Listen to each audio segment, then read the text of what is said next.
Hi guys, welcome back, new semester.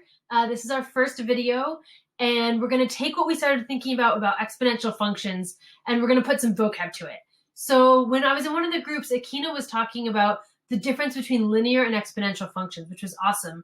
And I know a lot of you guys started to talk about those relationships when you were comparing the graphs. So if I ask you a linear function always increases at, you were gonna finish that, you would say a constant rate, right? We know that. Linear functions increase at a constant rate, and they change by addition, meaning that if you look at the table, it's adding every time. We did that at the beginning of the year, and that is called the slope. Exponential functions are different. The first couple days, they're increasing slowly, right? You have 1 penny, then 2 pennies, then 4 pennies, then 8 pennies. You don't even have $1 yet, okay? While in the other case, you have about $6,000 before you even come to $1 with the penny. So they increase really, really slowly at first, for a while. All the first 20 days were really slow. 21 was pretty slow. But then in 22 and 23 and 24, it started to grow much faster and faster. And so an exponential function increases slowly at first, and then increases faster and faster, okay? Exponential functions change by multiplication. So if you're looking at the table, it multiplies each time, and that's called the growth factor. So growth or decay. Pause this, write it down. Pause it, write it down, sorry. Okay. And this is really important. This is going to be in the slideshow, but I want you to have this in your notes. Sorry, I'll move this so that you don't see the smart notebook thing on it. But exponential functions always have a variable in the exponent. So that's the purple x right here. That's the variable in the exponent. And it tells you how many times the growth or decay occurs. Usually that's time, like 28 days, 4 years. If you're investing money and you want to see how much it's going to grow by the time you retire in 30 years, that would be the x, the exponent.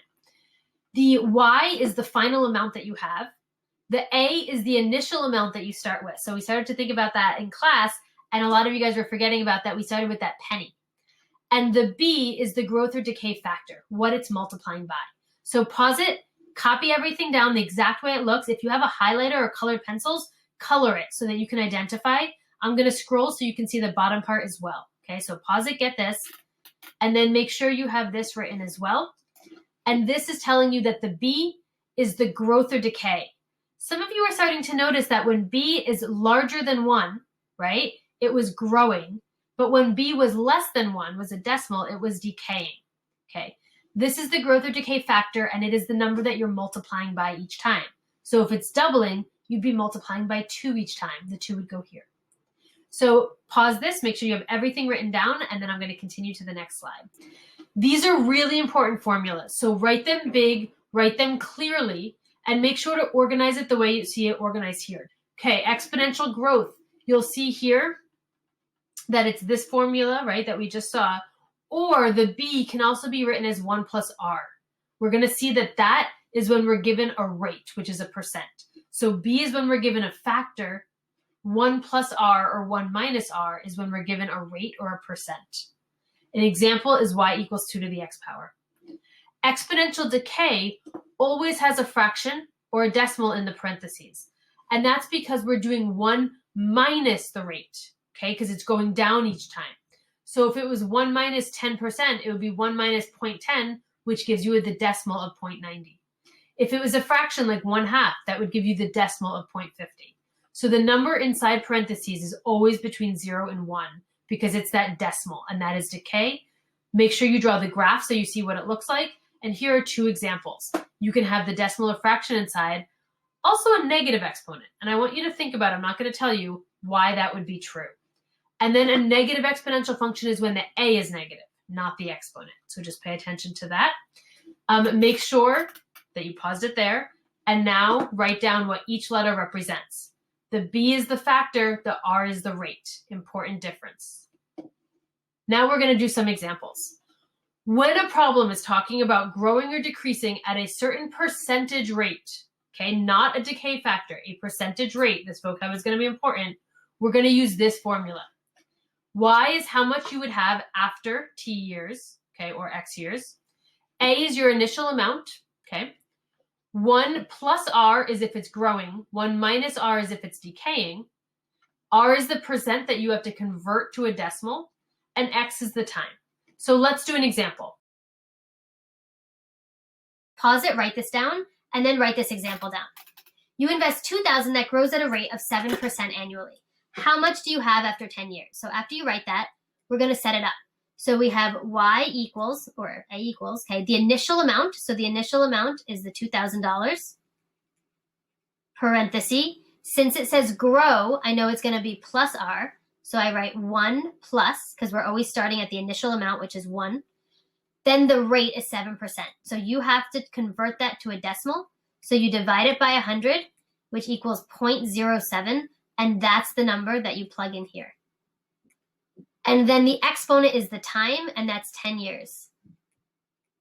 So this is the time, this is the initial value, and you just use a calculator, okay? And this is the rate.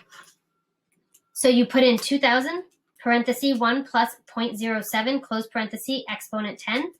And we're going to usually round money.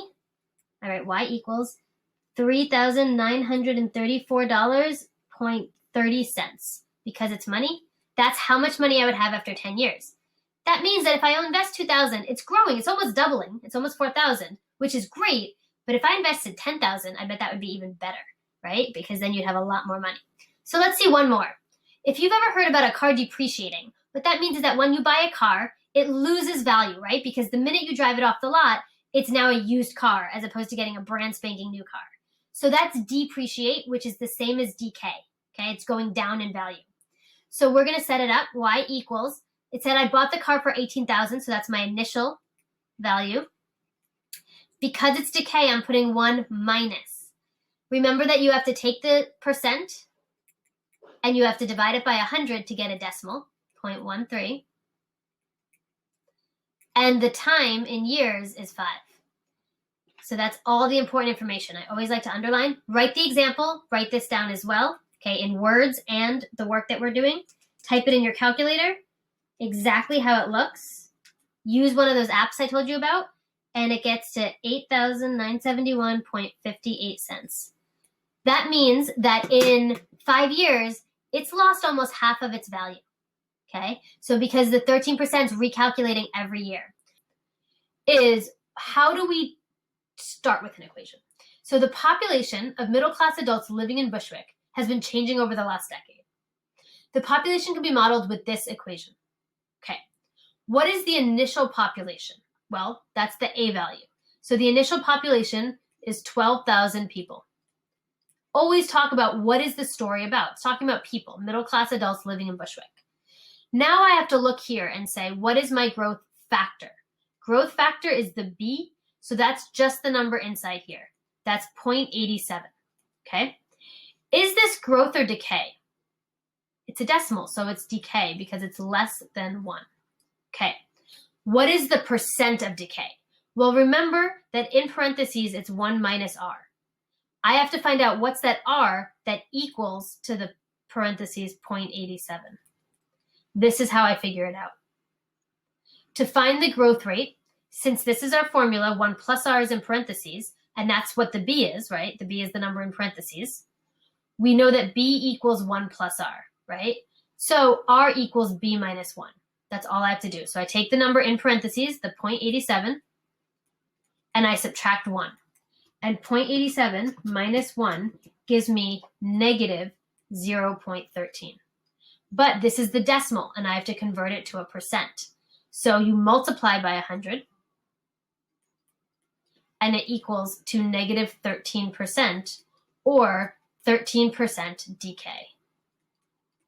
And that is how you find the growth rate and percent. Have fun, practice, and it'll be due next week. Just the notes are due right now. All right, bye.